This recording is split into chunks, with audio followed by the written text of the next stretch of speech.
Sorry for the very late final review. Again, reminder, this is a review of a manga reader. I will be saying some spoiler things throughout the review, although I would try to keep it vague. Some details will more than likely slip out. One thing I want to get out the way, I kind of hope they get a different outsource for B shots because their eyes are just so obviously uncared for compared to the rest of the shots. That's my biggest critique for the series. Okay, on to the episode first. There were a few oddly things left out from the manga in weirdly different order. I don't mind the split between Ko and Haka and Nazuna and the other vamps. That was actually done very well. But leaving out the fact that Haka was saving Ko from the police, which was a nice part of the manga, and I wish they kept it in the anime. I don't mind that Ko did it for himself, but it does look like Ko should have broken a bone because of that jump. So yeah, to the reactors, Ko was never supposed to survive that fall. He was supposed to be caught by a vamp. But the resolve is how they wanted to end the season, a carefree couple now forced to speed things up as Nazuna needs to be worthy of Ko's love, and Ko never wants to leave Nazuna or make her bored. In the last episode, Ko was afraid of his choices and this new perspective of vampires, but in this episode, after some soul searching, he realized that he's more afraid of losing Nazuna because of those fears. Nothing stirs up feelings like drama surrounding relationship, and when reading the manga, I didn't care originally because we already had that same situation in the first place by Volume 3, but I do appreciate the fact of how the relationship changed, even due to the same consequence. Nazuna basically is in love with Ko, and Ko is willing to do anything for Nazuna. We got introduced to Haka, the final vamp introduction for us for this season.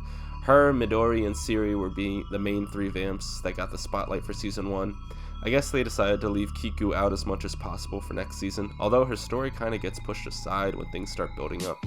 I don't know if it's because Ko takes advice he's given seriously or just because of the drama that unfolds. Anyway, Haka is a nice final piece for the season, given that Haka gets to show once again that the story is about unexpectancies and likes to disassociate from the norm. Haka also helps put into perspective, I suppose. It's not a matter of understanding, it's a matter of accepting. And Ko accepts the situation and that he doesn't want to face it with anyone else other than Nazuna. The ending animation was beautiful, they really nailed the kiss perfectly. They're in this together for better or worse, and a nice finishing way to the end of Season 2. Originally they were just using each other, now they're fighting for each other. Again, this is not what I originally felt could have ended the first season, but it's fine spot to keep it as a book-ending finale for the first season. So now for the general review of the series. It was very much enjoyable and made some interesting choices that worked overall. Having it be Ko's perspective of how colorful the night is gave kind of a blue period vibes. Since it's his journey and that we're voyeuring, it only makes sense we get to see some of his personal views of how colorful he feels the town is, and makes the anime different from the manga strongly because of it. Where the manga is black and white and gives more of a punky indie movie vibe, the colors give the anime more of an unpredictable club vibe. You don't know where the mood is going to change, but you know where it's going to set a whole vibe for the room. Nazuna's voice is perfection, as pretty much all of the vamps. While Ko is alright, it grows on you as the series continues. The timing on certain scenes feels awkward, like awkward pauses, which I know is supposed to be an actual moment, but rather than feeling like you're witnessing a cringe moment, it feels like the scene is just milking in time to turn a few chapters in a 20-minute episode.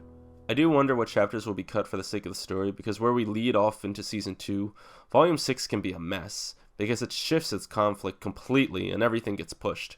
Maybe that's the choice to cause Ko eventually feeling guilt for pushing his attention on one conflict while ignoring the other? I haven't read Volume 10 yet, until I finish both the anime and volume reviews, so there could be a twist in where Season 2 will probably end at Volume 10. I don't see why they won't give this show a second season. It's gotten pretty popular through reactors at least, even without being on Crunchyroll, Netflix, or Hulu.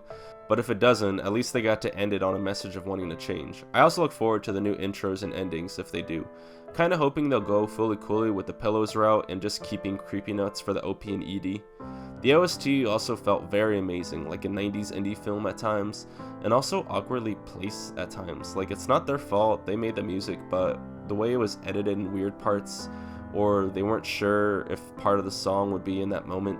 Sometimes it felt like they weren't sure what mood they were supposed to be getting from when transitioning the chapter into animation. That goes for animation and directing too. It felt like they were trying to take risks at some point.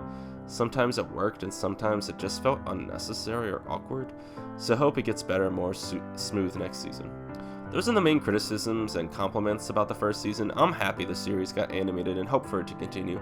If not, I hope for others to want to then read the manga because it's very much worth it. When getting to watch and reread the chapters, I got to overanalyze things differently than when reading it the first time, such as when I got into comparing the characters into forms of depression. I blame English classes and Neon Genesis for enjoying that sort of thing now. Anyways, that's all for now. This has been my first attempt at reviewing a complete season of anime. Clearly had my own difficulties in the process as well. Probably the next one I'll do officially might be The Dangers of My Heart. I'm not sure yet. Or Zombie 100. Anyway, thank you for watching. Thank you for participating with the comments. And go read a book.